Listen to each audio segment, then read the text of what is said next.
Morning, guys. Sorry, it's been kind of a long week. Haven't really made anything. Still trying to figure it all out.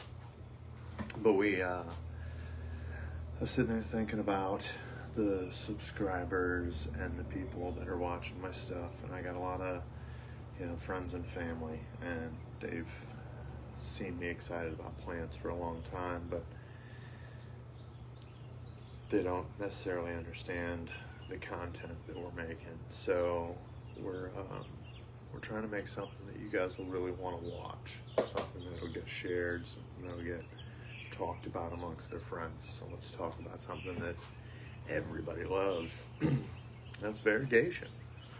It's a hot topic. Everybody wants to know, how do I get more? How do I bring back reverted plants? And how do I stop my plants from producing all white or all pink leaves? That and more today, but I don't have all the answers. So we're going to talk about what I do know. I'm going to preface this by saying I am not a master botanist. I am not a graduate of these things, but I am a long-time studier of these things, and I listen and I watch, and I'm in about 100 groups, like I'm sure a lot of you guys are. So I've tried to put all that together for you guys. I actually forgot my notebook inside because I did have notes today, but I'm gonna try and wing it as usual. So couple different types. No, I gotta go get the notebook. I'll be right back.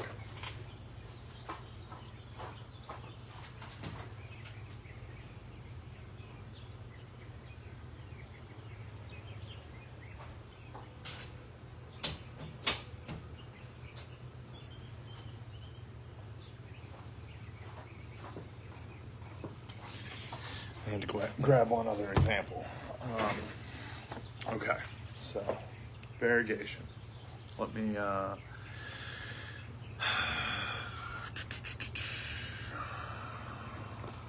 we go.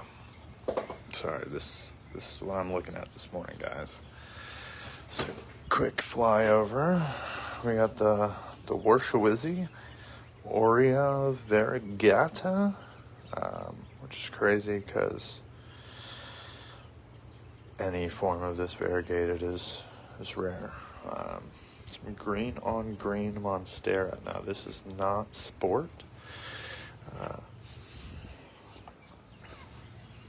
Well, the trunk's calloused over pretty well, but you can see it in the stem.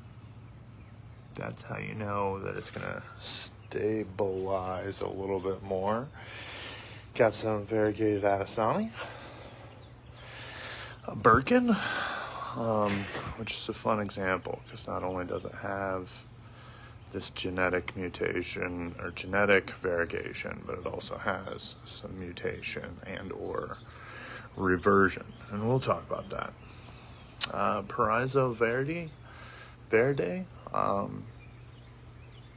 aptly named. These things are amazing. They get huge, but they revert easily. Again, we'll talk about that. Monstera Aurea tricolor. No, that's not an elbow. That's an Aurea. Gets the yellow as well. Got this raggedy bad word here. Putting out a trifling. Just kidding. It's not all pink. Let's see if I can show it there. And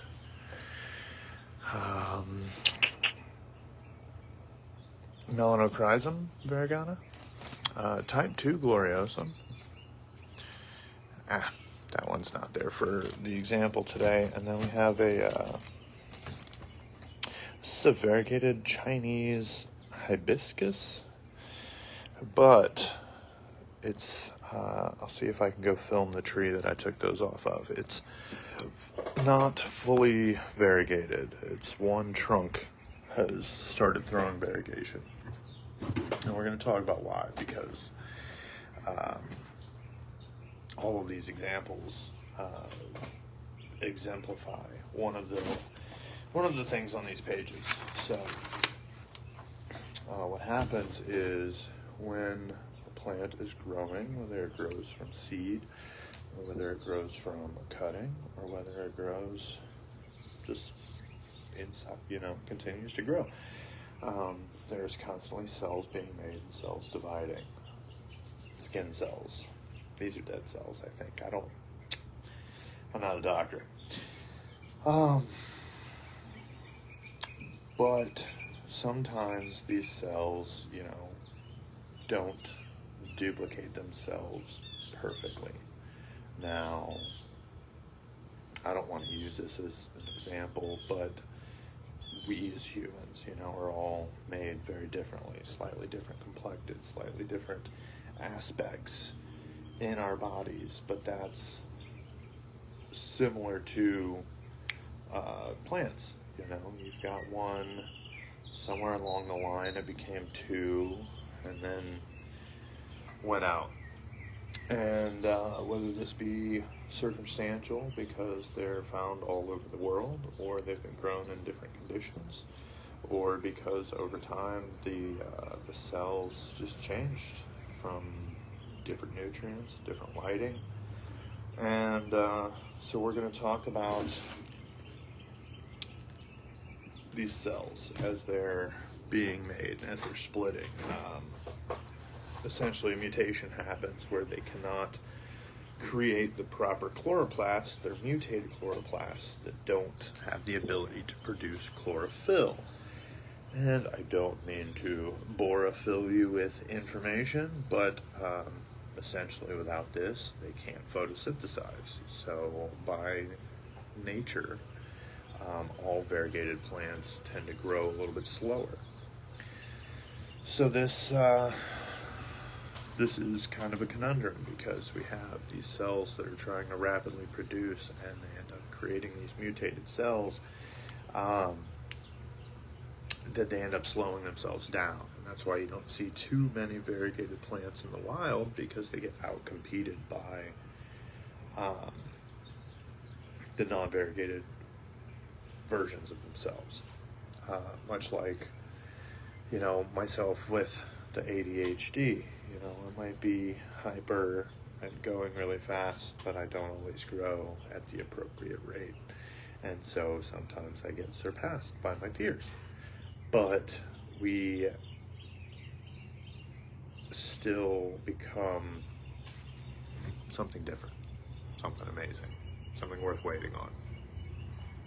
And so, again, we talk about these different environments that we're created in, and circumstances that make us unique, and then how to cultivate that, how to observe that. And that's where the term sport variegation comes in. So on the list, if you go and you Google it, sport variegation is not listed on AI's list of types of variegation. They have a genetic, which is the number one form of variegation. It just happens. It's a one-off from seeds. The fastest way that the planet reproduces plants is through seeds. So say you got a Monstera fruit that has, 20, 30, 50 seeds in it. They all get planted at the same time. One out of those 50 may be unique. Well, if we just ignore it in the wild or allow nature to take its course, that one plant will likely meet its demise, but under the careful cultivation of people like us, that one plant turned into Monstera alba. Now, we spoke earlier about the genetic factors and how rapidly producing tissues tend to mutate the fastest. And so you end up with these chimeric versions of variegation. And essentially that could be where I think sport falls. But ultimately, if you look up the origination of all these fancy types of monsteras. They're allegedly found, you know, across Asia, just in the wild, and that's that one of 50, one of 100 seeds turns into something unique. And so they found it in the wild. They said, no, I got to take you home. And they took it home, and they didn't let nature run it over. And for years they grew it, they cared for it, they shared it with small friends in their small community, and eventually it made it into mass production and all over the world. The story is the same for most Thais. Mints, white devil, you know, they all just are one-offs in the wild that are found, kept, cultivated. Now, I don't have a good example of sport variegation right now.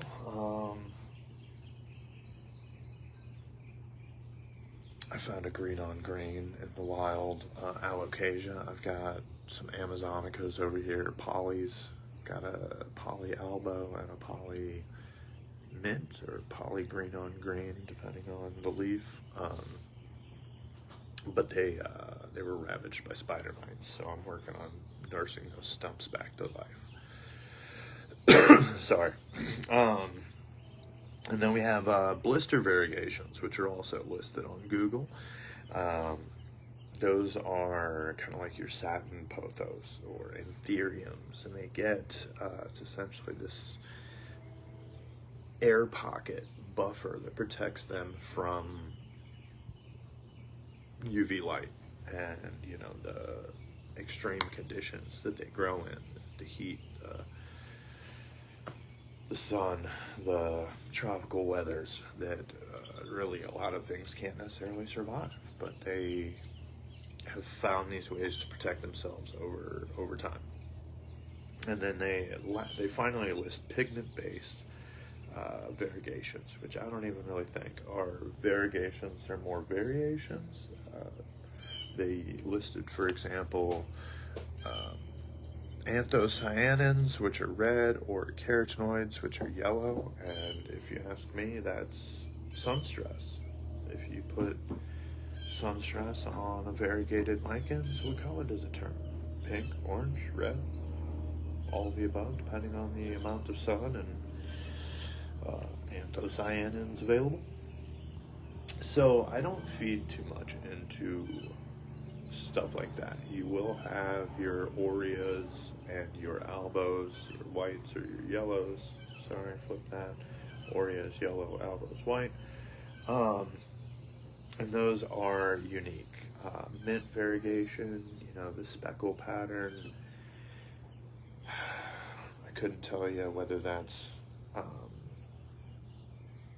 mechanically ingrained, you know, if that was, for example, a disease like DSMV spread through spider mites or thrips, and then it just somehow put that in its DNA. I don't know. That actually sounds quite foolish as I say it out loud. That was not part of the notes. I don't know the difference between mints and sectoral versus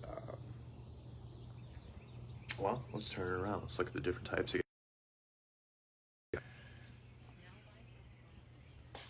So they refer to this as a type 2 variegated gloriosum because of the speckles.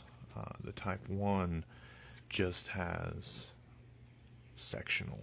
So this would be, I guess, a type 2 style. Whereas you get more block variegation out of the type 1s, like so, you know, your half moons, or, and then Paraiso Verdes. I mean, I don't even know what you'd call this. It's beautiful. Maybe this is part mint, but let's switch it back around. So we mentioned DSMV. That was the final form, which is essentially a pathogen-related variegation. The cells are corrupted, they're infected, they can't create properly. and so they stay forever deformed, and this exemplifies itself in the leaves. And sometimes a variegated leaf will have, you know, a stunted lobe because it just wasn't able to produce properly all the cells required to make that leaf. And so every variegated plant, every variegated leaf is almost unique. And when I hear people take a Monstera albo and now it's a white lightning or a white tiger, a white tiger ultra, sun king tiger, it's a Monstera albo, just with more cool leaves currently available. And I saw, I think it was yesterday, a red Ferrari Micans. Really, what makes that so much different genetically than any other variegated Micans that just got a little extra sunlight, a little extra, what do they call them, anthocyanins? Okay, I digress. I'm not trying to hate on all the people that are trying to be innovative and new, but I absolutely hate seeing a plant that should be $50 to $100 being sold for $2,000. Yeah, I'd love the money too, but I can't afford them because of people like you. So, as you may notice on my channel, I like having a lot of plants, a lot of little plants. I like trading, I like selling, I like making stuff that's not otherwise available. But back to the variegation. I observed, much like with coral, when you do have mutations like this due to rapid growth, rapid manipulation through force feeding, or you know, constantly maintaining a pest-free environment, aka spraying it with the same chemicals every 2 to 3 weeks until the leaves have patterning on them somehow. There are ways that people are forcing these variegations out, and ultraviolet light is probably the #1 way.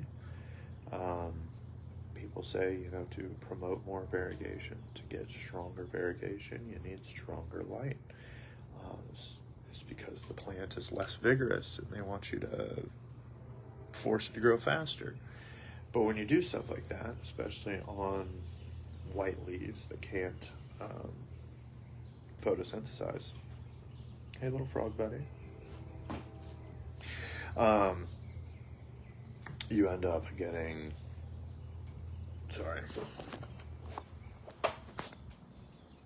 brown leaves. So, it's kind of a toss-up. Do you force it to grow fast because you want more of it? You want to be able to propagate it? You want a giant 10-foot tall Monstera? Or do you put it in that slightly lower light and let it grow a little more naturally? Now, it's also been said, I couldn't find the thread or the article, but nutrients playing a part when it comes to variegation. I find that if you have a plant that is creating too many of these mutated leaves, adding a little extra nitrogen will help with the chlorophyll production. More nitrogen, a little less sunlight will bring in more green. It's my hypothesis. I have a viewer. Oh, it says bring them on video? Can I bring you on video? No, I'm just kidding. I won't bring you on video. Sorry, we're still talking about me. Let me, it's not what you guys want to see. Okay. So when you get situations like this where you've got a leaf that's predominantly variegated, you can hope or expect that the next leaf is going to have more. But I will try and move those into lower light situations, slow them down a little bit. Or if you get a leaf that's too green, you put it in more sun, get more variegation. I'm going to come over here and try and grab an example, because we bought what was marketed as Philo caramel marble, but it was reverted. Yeah, it was also a tissue culture monster. There was about 6 of them. 1, 2, 3, 4, 5, 6, 7. But they were quote-unquote reverted. And they were all grained, and they continued to be all grained. And I said, you know what? F it. I'm going to cut it anyways. And it's hard to see, but we've got just a little bit of marble there. Now I thought, surely, I'm just hopeful, but it definitely looks different on the backside, and it's not the only one. So by putting them in more light, more heat, the gentleman I picked him up from, had it in the shade. We're definitely getting one dark, one light. You tell me, plant friends, can you see it? Here, maybe?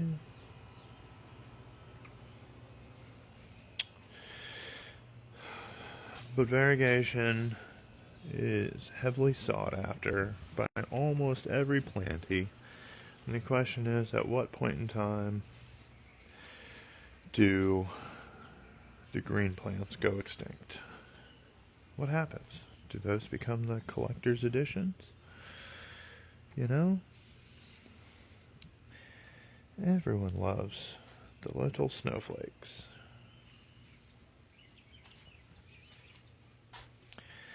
This is why we do it, folks. This is why we get up and go to work every day. More variegated plants. So, let's see some comments. Let's see some engagement. What's your favorite variegated plant? What's the variegated plant you hope to find? I cannot wait to see that next leaf. Cannot wait to see if these are actually rooting. And we'll try and get some shots of the tree that came off of. I might actually go do that now. But I think that's all I've got to say for now. Okay guys, I came over by this Chinese hibiscus tree by our community pool, and as you can see, it is not variegated, which is fun because I don't know if somewhere along the lines it was the intense Florida sun, possibly chlorine or other mineral salts, but it's just kind of come up to the side there, and so we took a couple little propagations. This is another cool one. We've got the pink on green. There's a white on green over there in the heavy shade. But again, I wonder if this ends up being an example of the anthocyanins causing just additional red. And if we put the same plant in the shade, if it would become that white on green again.